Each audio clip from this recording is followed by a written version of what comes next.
in the last decade, this government has introduced 5 plans to tackle illegal immigration, 5 utter failures. The problem just gets worse with every new gimmick. The Home Secretary says the public are sick of tough talk and inadequate action. Does he agree with her assessment of this government's record? Well, Mr. Speaker, what the honourable gentleman fails to recognise that there is a global migration problem.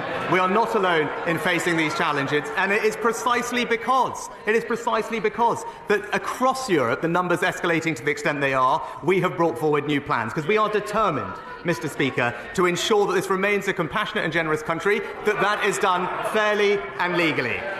That's why we will break the criminal gangs, Mr. Speaker.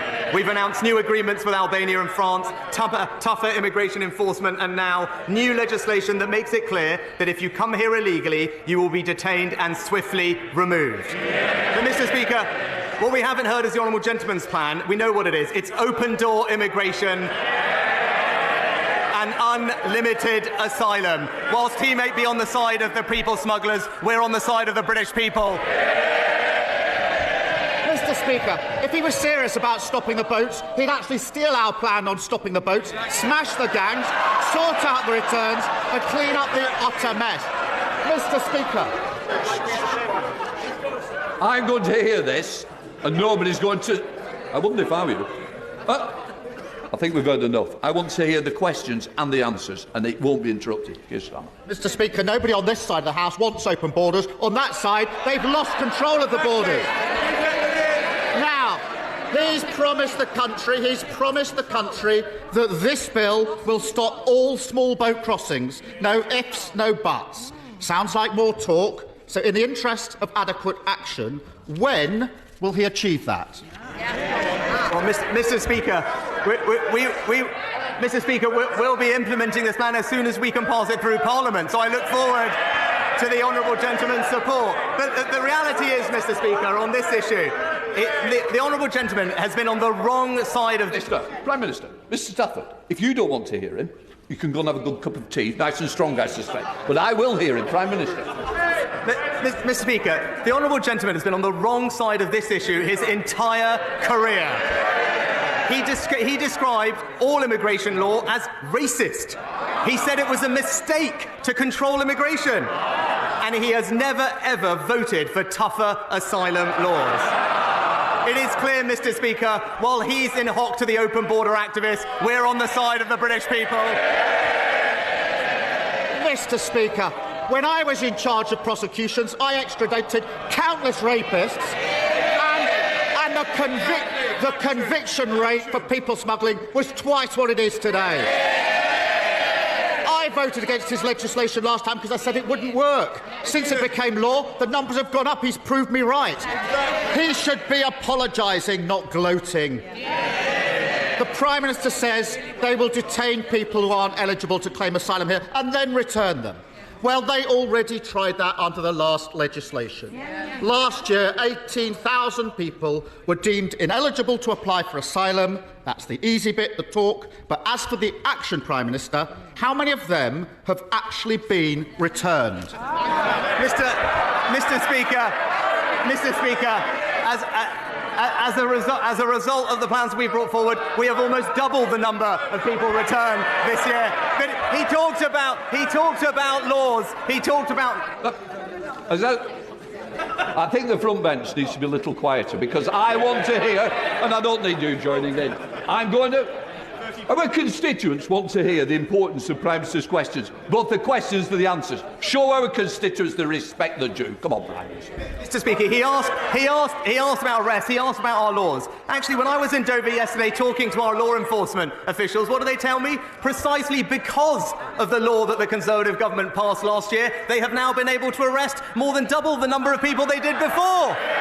397 in the last 6 months. But stopping the boats, Mr. Speaker, stopping the boats is not just my priority, it is the people's priority. But his position. His position on this is clear. He wanted to, in his words, scrap the Rwanda deal. He voted against measures to deport foreign criminals, Mr. Speaker, and he even argued against deportation flights. Well, and we know why, because on this matter, he talked about his legal background. He's just another lefty lawyer standing in our way.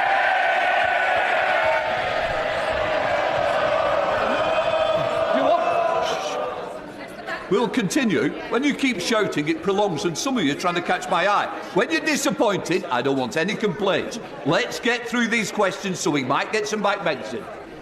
Mr. Speaker, all that nonsense because he doesn't want to answer the question. Because he knows what the answer is. The number is 21. I thought he was a man of detail. 21 people out of the 18,000. And what happens to the rest? They sit in hotels and digs for months on end at the taxpayers' expense.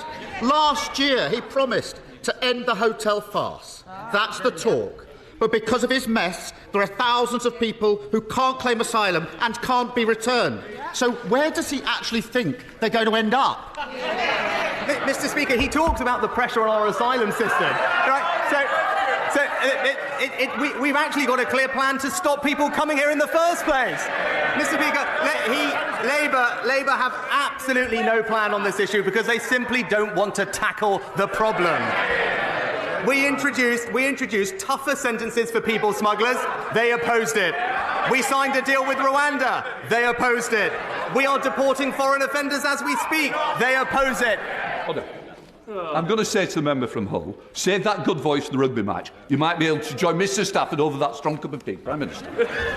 Speaker, in fact, he opposed every single step of what we've done to try and stop this problem. In fact, his only contribution to this debate, well, we know what it is. In his own words, what did he say? We will defend free movement.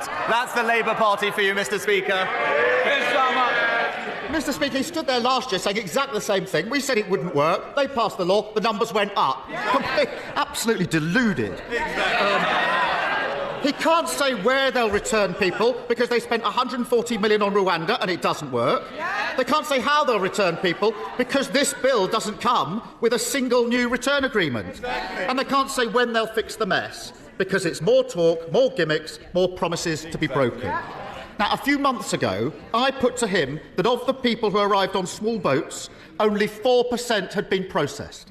He stood there and said, that's unacceptable. What's the number now? Mr. Speaker, as a result of what we've done, there are now 6,000 fewer people in the caseload of asylum backlog. We're hiring more caseworkers. We're increasing their productivity. And again, he's mistaken when it comes to returns, Mr. Speaker, because we do have returns agreements with India, with Pakistan, with Serbia, with Nigeria, and crucially, now with Albania, where we are returning hundreds of people, Mr. Speaker. But look, our position on this is clear. If you arrive here illegally, you will not be able to claim asylum here. You will not be able to access the modern slavery system, and you will not be able to make spurious human rights claims. That is the right thing to do. But he's going on and on about process, hiding behind process, because he doesn't want to confront the substance. We are the party of fairness, and he represents the party of free movement. I thought he was supposed to be the man of detail. He's gone to all that lengths to avoid the detail. He knows the answer to the question. Less than 1% of those arrived by boats have been processed. He shakes his head. It's the government's own statistic. On his watch, processing of those boat cases has gone from unacceptable, in his words, to almost non-existent. And doesn't that tell you everything you need to know? After 13 years, small boat crossings higher than ever, claims unprocessed, the taxpayer paying for hotel rooms, criminal gangs running all the way laughing to the bank, and an asylum system utterly broken on his watch. This is their 5th Prime Minister, their 6th immigration plan, their 7th Home Secretary, and after all this time, all they offer is the same old gimmicks and empty promises. Now, I don't agree with the Home Secretary on very much, but when she says that the Tories are all talk and no action, she's spot on, isn't she? Mr. Speaker. Prime Minister. Mr. Speaker. Illegal immigration enforcement, up. The amount of people processing claims, up. The backlog is down. The number of returns agreements is up. hundreds of people returned to Albania, and now new laws to detain and deter illegal migrants. It's clear what we stand for, Mr. Speaker. We're doing what's right. We are acting with compassion, we are acting with fairness, and we are acting to respect the laws and borders of our country. We are delivering what we said, and it's crystal clear, listening to this, Mr. Speaker, that it's going to be the Conservatives and only the Conservatives that stop the boat.